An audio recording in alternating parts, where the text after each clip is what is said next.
La Coupe du Monde a commencé et c'est parti très fort. 3 cartons rouges dès le premier match d'ouverture, les USA qui mettent 4-1 au Paraguay.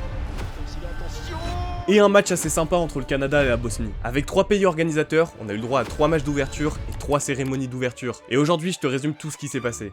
Bon, déjà les cérémonies d'ouverture. Bon les gars, on va pas se mentir, personne regarde, on va faire ça en vite fait. Le Mexique, ça ressemblait à ça.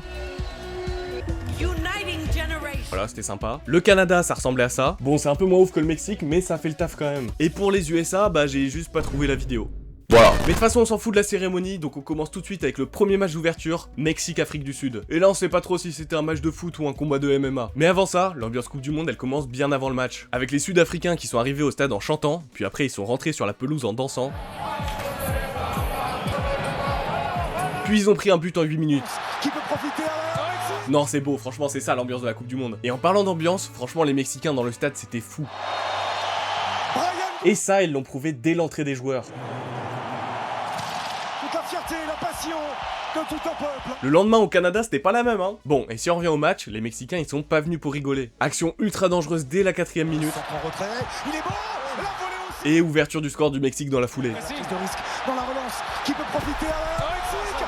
Et ça fait 1-0. Bon, par contre, la musique de mariachi à chaque but, franchement, ça peut très vite me tuer. À la sélection mexicaine et apparemment, les Mexicains, ils voulaient vite la réentendre parce qu'ils étaient survoltés dans ce match. Mais c'est en deuxième mi-temps que le match va devenir complètement fou. Déjà, il y a Quiñones qui voulait mettre le but du tournoi dès le premier match, mais le premier tournant, il arrive après. Sur un ballon en profondeur, les Sud-Africains sont complètement dépassés. Cet appel dans la profondeur de Brian Gutiérrez. Il est dépassé, Brian Gutiérrez. Le sifflet. Derrière, Raúl Jiménez enfonce le clou. Ballon pour Alvarado, couloir droit, le centre d'Alvarado. Vers le second poteau pour l'incontournable, l'éternel Raúl Jiménez. Et franchement, l'image, elle est très belle. En 2020, il a subi une blessure qui a failli arrêter sa carrière. 3 mois avant la Coupe du Monde, son père décède. Et finalement, à 35 ans, il marque son premier but en Coupe du Monde, devant son public. Un exploit qu'il n'avait pas réussi en 2014, ni en 2018, ni en 2022. Un bel exemple de rédemption. Bon, et maintenant qu'on a bien chialé, regardez ces 2 supporters sur le but de Jiménez. Non, c'est quoi cette merde? Par contre, j'aimerais bien voir la pauvre. Bon, revenons quand même sur le match, parce que c'est à partir de ce moment qu'il est complètement parti en cacahuète. Sur une attaque sud-africaine, il y a un Mexicain au sol, et on comprend pas trop pourquoi. Et en fait, sur le ralenti, il y a un Sud-Africain qui met une patate à un défenseur. Bon, par contre, l'arbitre, je pense qu'il faut qu'il taffe un peu son anglais, si je puis me permettre. On a compris que le red card pendant la phrase. Hein.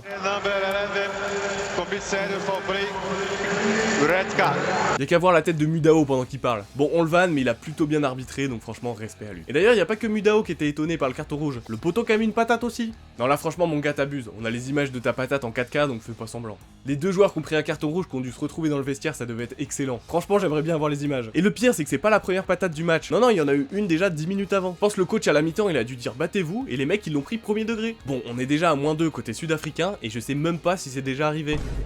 Et c'est pas fini en plus. Sur une contre-attaque des Bafana Bafana, Mudao déclenche une faute, et César Montes est exclu aussi. Et ce sera carton rouge. Non, franchement, trop sympa les Mexicains. Ils ont vu que les Sud-Africains étaient à 9 sur le terrain, et du coup ils se sont dit bah on va passer à 10 pour équilibrer le match. Trop sympa. 3 cartons rouges pour le match d'ouverture de Coupe du Monde, c'est une première dans l'histoire de ce sport. Et du coup, qu'est-ce qu'il faut retenir de ce match? Déjà, le Mexique est quasi sûr d'être qualifié, avec le nouveau système, avec les meilleurs troisièmes. Ça c'est un peu éclaté, on va pas se mentir. Mais ce qui était pas éclaté par contre, c'est l'ambiance qu'ont mis les Mexicains. Non, franchement, ça m'a régalé. Aussi, il y avait encore Ochoa sur le banc, ça fait 6 Coupes du Monde qu'il est là, le frérot, il veut pas lâcher le morceau. D'ailleurs, je l'avais vu jouer dans un Brest-Ajaccio en 2012. Non, je raconte ma vie, on fait vivre la vidéo comme on peut, hein. Par contre, les Sud-Africains étaient vraiment pas au niveau. Et c'est dommage parce que j'avais l'impression qu'ils étaient pas mal à la canne. Et sincèrement, il y a un monde où ils finissent dernier de leur groupe de Coupe du Monde. D'ailleurs, dans le même groupe, il y a eu Corée-Tchéquie qui avait l'air d'être un match assez sympa.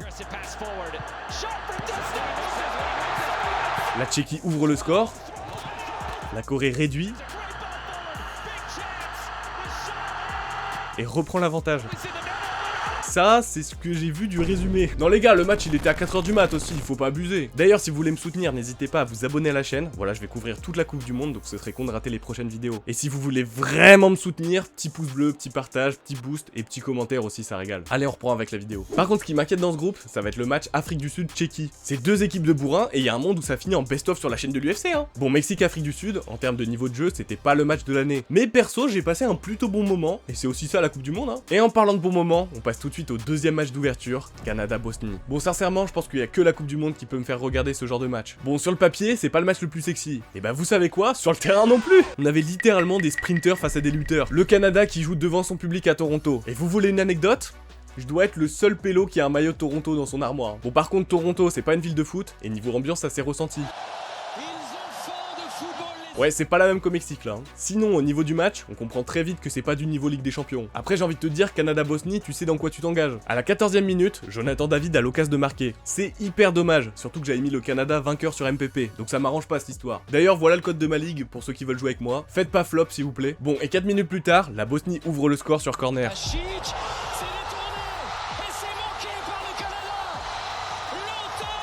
Le Canada essaie de répondre, mais c'est très maladroit devant le but. Bon après il s'est pas passé grand chose et on s'est un peu fait chier jusqu'à la mi-temps. Par contre au retour, le match va vraiment partir. D'abord avec une frappe bosnienne et surtout une action de feu pour le Canada. Franchement je sais même pas comment il la sort du but. Juste derrière, la Bosnie passe à 2 doigts de doubler la mise. Et après ces 20 minutes de folie, c'est le Canada qui va égaliser. Après un enchaînement magnifique. Ismaël Koné vers l'intérieur. Un appui.